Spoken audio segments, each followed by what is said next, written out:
Okay, so now that we've got our data typed into our spreadsheet, we're going to go ahead and generate a chart for this. So what we're going to do here is select our columns. So click on the letter A there and then drag that to B. So we have the two columns selected. These are the two columns that contains our data.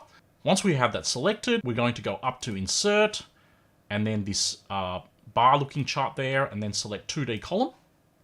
And then we should get a column chart with the data that we entered into our cells. At this point, I can take these corners and drag them out to make the chart a little bit bigger.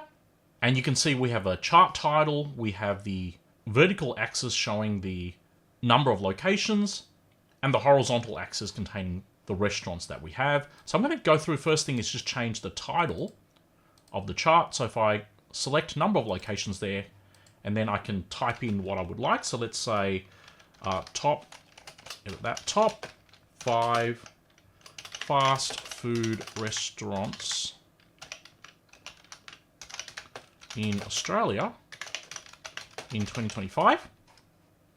Click out and our title's updated. And if I wanted to change, say, the colors of the bars, I can click on one of the bars and it will highlight the series. So the series is basically just a set of all the data that we have in this column. I can then go over to here and change the fill color to something else. So solid fill, and then I can change this to say red, and it'll update all my bars to red. I can also put a border here, for instance.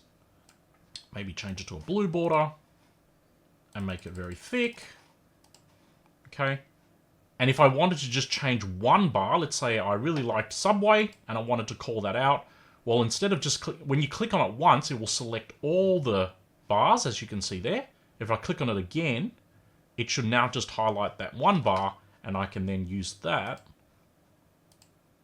to change just that one bar.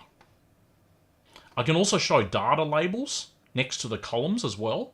So obviously we can take a look at the columns here and read off the values by using our eye and seeing what it matches up to on the vertical axis. But if we wanted an exact number, once again, I click on one of the bars to highlight all the series, right click on one of the bars after we've selected the series, go add data labels, and then we should see the data labels pop up the top there.